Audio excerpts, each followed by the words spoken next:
Danas nastavljamo priču o Kranjčeviću, a u ovoj ćemo se lekciji pobliže pozabaviti pjesmama u kojima do izraza dolazi njegova buntovnost i domoljublje. U ovoj ćemo lekciji objasniti književno-povijesni kontekst u kojem je stvarao Kranjčević, istražiti značajke njegove poetike, a pobliže ćemo se posvetiti interpretaciji triju pjesama: Moj dom, Gospodskomu kastoru i Eli, Eli, lama zaftani. Za početak, iskažite svoj stav oko toga za što se treba boriti u životu. Treba li brinuti samo za svoje interese ili se treba pobuniti protiv nepravde u svijetu?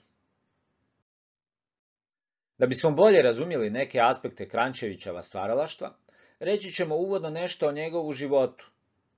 Rodom je iz Senja, a svoju buntovnost iskazao je već u srednjoškolskim danima. Za kaznu zbog lošeg ponašanja nije smio pristupiti maturi, a bez položene mature mogao je studirati jedino teologiju. Ipak je odustao od svećeničkog poziva i završio je učiteljski tečaj. Kao veliki hrvatski domoljub pravaške političke orijentacije i žestoki protivnik režima, nije mogao naći zaposlenje u Hrvatskoj. U Bosni je kao učitelj promijenio više gradova, da bi se na kraju skrasio u Sarajevu, u kojemu je uređivao tada vrlo bitan književni časopis Nada. U Sarajevu je Kranjčević i preminuo 1908. godine. Rekli smo da je Kranjčević bio veliki domoljub, a sada ćemo raditi njegovu najpoznatiju domoljubnu pjesmu i jednu od najpoznatijih hrvatskih domoljubnih pjesama uopće, Moj dom.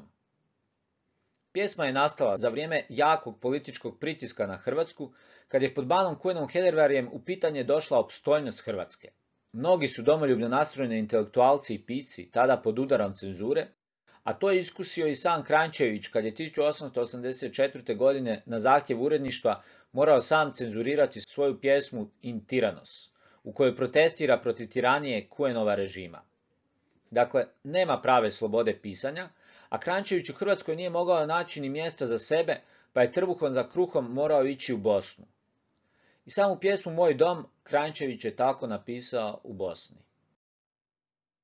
Pročitajte prve 3 strofe u pjesmi i interpretirajte ih na temelju smjernica koje imate desno. Stavite pauzu, a vaša zapažanja provjerite nakon što završite. Lirski subjekt nema tu slobodu da javno izrazi ljubav prema domovini, kao ni to da zbog nje pati. Zato ju nosi tek u srcu i zato guta svoju bol. On se u potpunosti poistovjećuje s domovinom, pa tako sve što šteti domovini njega također osobno i bolno pogađa. Sve što su domovini oduzeli, njemu su otkinuli, a ako bi domovina pala, i on bi pao. Sada pročitajte pjesmu do kraja, a možete ju pronaći na Bitli poveznici koju vidite na zaslonu. Analizirajte ju i interpretirajte uz pomoć smjernica koje vidite na ovom i na sljedećem slajdu. I posljednje smjernice za analizu pjesme. Pauzirajte video i nastavite kad ste spremni provjeriti svoje odgovore.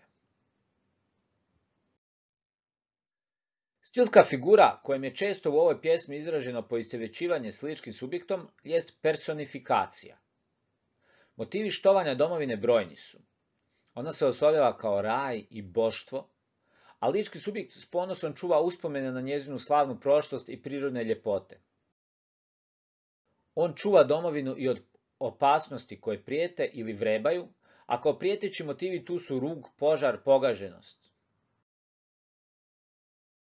Osim u samom sjetnom i nostalgičnom tonu pjesme, to da je lirski subjekt prisilno napustio svoju domovinu možemo vidjeti iz toga što kaže da luta kojekud, ali kaže i da je morao bježati svijetom. Naravno, mogli ste te motive povezati s Kranjčevićevim izgnanstvom iz Hrvatske i kako mu domovina intenzivno nedostaje.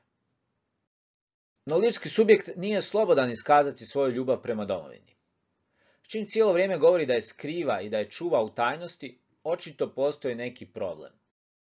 Tako će tek na onome svijetu, kad s dušom po svemiru krene, moći glasno izraziti svoje domoljublje, makar zvijezdama.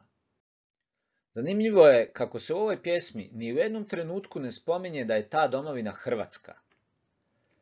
Tipično se u domoljubnim pjesmama spominje i ime domovine koje je pjesma posvećena, no ne i u ovoj. Rekao bih da je time pjesma još bolja, još univerzalnija u isticanju istinskih vrijednosti domoljublja koje podrazumijeva slobodu, ali i dostojanstvo. U pjesmi je izražen prije svega intimni, osobni doživljaj koji djeluje stvarno iskreno. Svaki čovjek u ovoj pjesmi može prepoznati neke svoje domoljubne osjećaje, a osobito ponos, bez obzira bio on Hrvat ili nešto drugo. Sljedeća pjesma koju ćemo raditi također prenosi neke univerzalne poruke, no potpuno je drugačija prema tonu. U njoj se ironijom i sarkazmom oštro kritizira određeni tip ljudi, a u Kranjčevićevo vrijeme svakako mu nije manjkalo inspiracije. Kada Kranjčević piše ovu pjesmu, krajem 19. stoljeća, mnogi su Hrvati poslušnošću stranom austro-ugarskom režimu osiguravali privilegije, lagodan život i društveni status. Za početak, bitno nam je vidjeti tko je taj gospodski kastor iz naslova pjesme, a odgovor na to pitanje možemo pronaći već u drugoj strofi. Dakle, pročitajte početak pjesme i samostalno ga analizirajte uz pomoć smjernica desno. Pauzirajte video i nastavite kad ste spremni. Dakle, isprika je lirskog subjekta iz prve strofe sarkastična. Karakteri i sustav vrijednosti o kojemu će pjevati u suprotnosti su s onima kakve je cijenila antička kultura. Korištenjem klasične forme i motiva na sarkastičan način ističe se kontrast starih i novih vremena. Kastor je pas, naravno, a kako je naslov u dativu, doznajemo da će cijela pjesma biti posvećena Kastoru. Kakav je to pas, saznaćemo kasnije, no već to da je upotrebljena umanjenica psić i da je on gospodski, sugerira određenu ironiju prema samom imenu. Naime, junaci poput Kastora tipično imaju suprotne osobine, ne pripadaju nikome i nikako se prema njima ne obraća s umanjenicama. Dakle, ime i status grčkog junaka Kastora, kao i vrsta strofe iz klasične književnosti, koriste se da bi se govorilo o suvremenoj temi, a iz samog naslova i početnih stihova može se nazrijeti ironija, odnosno sarkazam. Lirski subjekt prvo se ispričava starim Grcima zbog preuzimanja njihove strofe i motiva, a u drugoj se strofi ispričava Kastoru zato što mu remeti san. Saznajemo da je Kastor gospodski psić, a do kraja će se pjesme lirski subjekt samo njemu obraćati. Sada pročitajte pjesmu do kraja, a možete ju pronaći na bitli poveznici koju vidite na zaslonu. Analizirajte ju uz pomoć smjernica koje vidite na ovom slajdu. Pauzirajte video i nastavite kad ste spremni. Nastavljamo s interpretacijom isticanjem Kastorovih osobina. On teži materijalnome i živi lagodno, a distancira se od skitnica, odnosno od onih kojima nije dobro kao njemu. No taj materijalni probitak ostvaruje poslušnošću, ulizivanjem i dodvoravanjem. Kastorov je životni put od rođenja do starosti određen pokornošću. Čim se rodio, lizao je gazarici petu, a kasnije u životu poslušno pruža drugo uho i podvija repić. No zato mu je sada u starosti lako, na toplom je i za njega se peče masna kobasa. Kastor predstavlja ljude koji su spremni odreći se svojeg dostojanstva da bi stekli materijalna dobra i društveni status, a usporedba se s ljudima izravno spominje prvi put u 5. strofi, da bi u posljednjoj značenje bilo izravno otkriveno. Pritom, takvi ljudi misle samo na sebe i svoje vlastite interese. Po vrsti, pjesmu možemo odrediti kao misaonu i satiričnu, a tema je pokorni gospodski psić Kastor koji udovoljava svojim gospodarima kako bi živio lagodno. Kritika ulizica i društvenog poretka u kojemu su heroji beskičmenjaci oblikovana je ironijski i alegorijski, pri čemu je Kastor simbol svih onih ljudi koji gaze vlastito dostojanstvo da bi došli do cilja. Kastor je alegorija i za brojne Hrvate Kuenovskog režima, no predstavlja i sve druge ljude u svim vremenima i na svim prostorima koji su spremni gaziti vlastito dostojanstvo da bi došli do cilja. U pjesmi se oštro kritiziraju takve negativne društvene pojave, a klasična strofa i motivi dodatno naglašavaju ironiju i sarkazam koji su sveprisutni u pjesmi. Sada nam je na redu i posljednja pjesma koju ćemo detaljnije obrađivati u ovoj lekciji, a ona svjedoči o Kranjčevićevoj teološkoj naobrazbi, odnosno u njoj vidimo kako je Kranjčević jako dobro poznavao Bibliju, ali kako je bio i iskren vjernik s jedne strane, no također i buntovnik i borac za pravdu s druge. Eli, Eli, lama azavtani izgovorio je Isus na križu, a u prijevodu s aramejskog jezika to znači Bože moj, zašto si me ostavio? Ponešto se te riječi razlikuju u evanđeljima po Marku i Mateju, ali smisao je isti, a on ujedno upućuje i na 22. psalam. Prema kršćanskim, crkvenim tumačenjima Biblije, Isus te riječi izgovara zato što na križu trpi sve najteže muke da bi iskupio grijehe ljudi, pa tako prolazi i kroz osjećaj napuštenosti umjesto nas koji smo to zaslužili. Dakle, Isus nije stvarno mislio da ga je nebeski Otac napustio, on je s njim jedno, nego i taj osjećaj napuštenosti jedna od ljudskih muka koje podnosi da bi nas sve iskupio od grijeha. U ovoj pjesmi vidjet ćemo je li nas i sam Bog napustio, jesmo li to zaslužili. I opet, pročitajte početak pjesme i samostalno ga analizirajte uz pomoć smjernica desno. Nastavite s videom kad ste gotovi.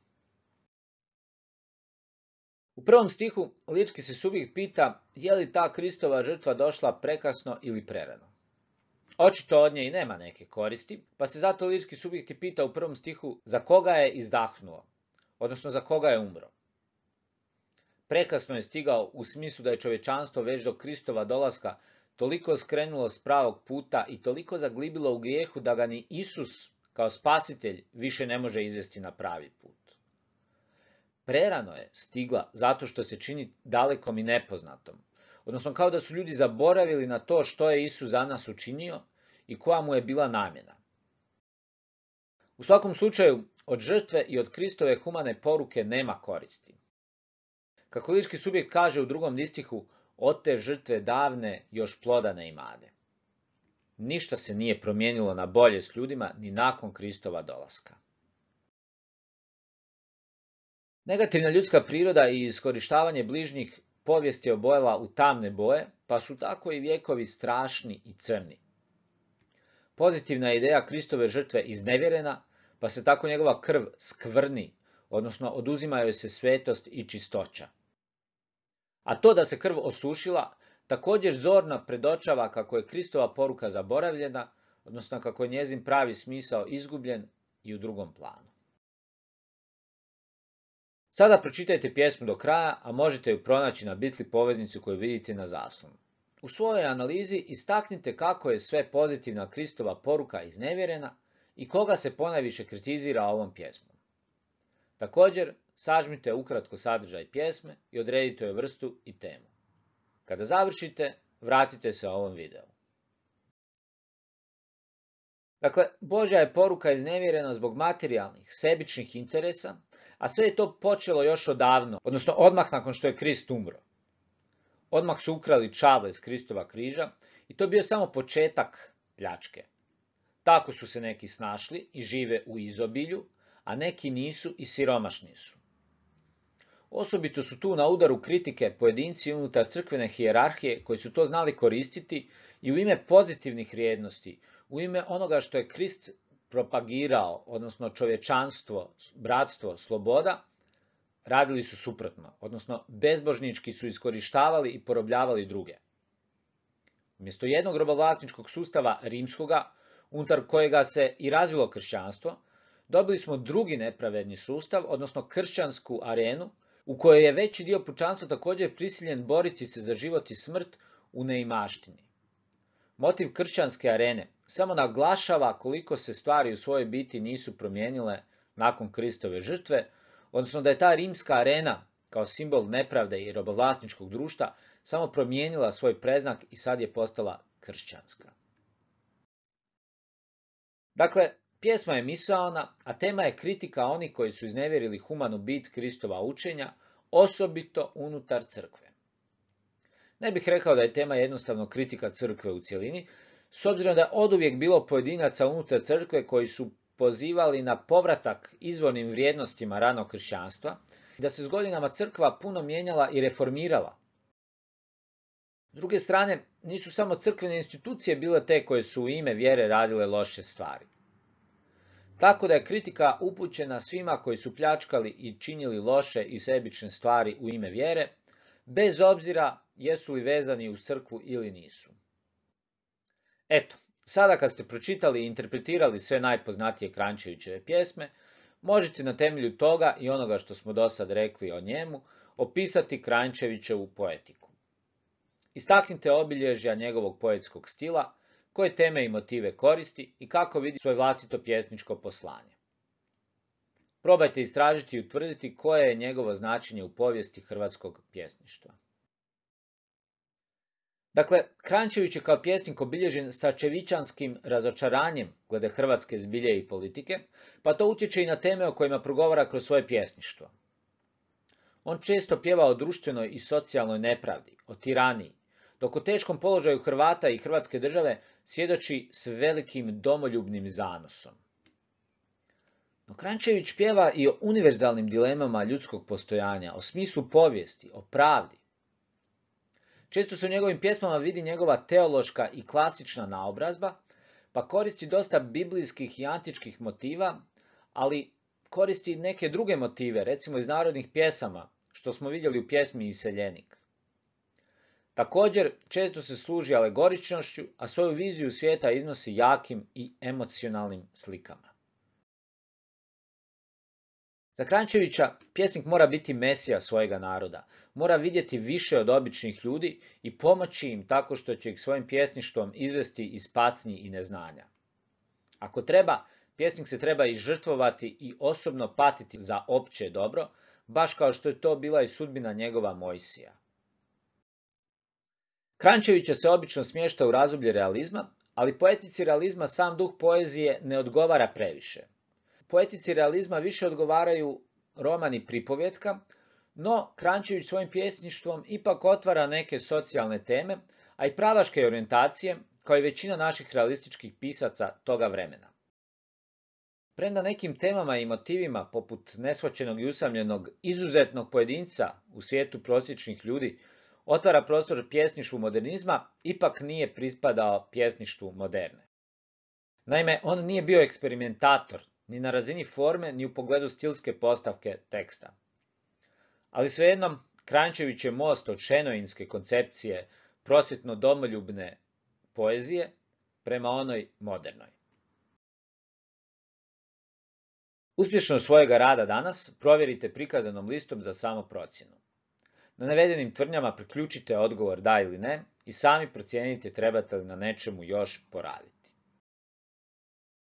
Izborno, pročitajte još nekoliko Kranjčevićevih pjesama i interpretirajte ih prema univerzalnim uputama za analizu lirske pjesme koje možete pronaći na navedenoj Bitli poveznici. Kurikulom je propisano da za lektiru trebate pročitati 10 pjesama, a mi smo skupa u ove 2 lekcije odradili njih 6. Stoga, vjerojatno će vam trebati za nastavu još barem 4, a ovdje sam izdvojio još neke poznate Kranjčevićeve pjesme, ako se sami ne možete odlučiti ili ako vam treba preporuka. To je to za danas, pozdrav!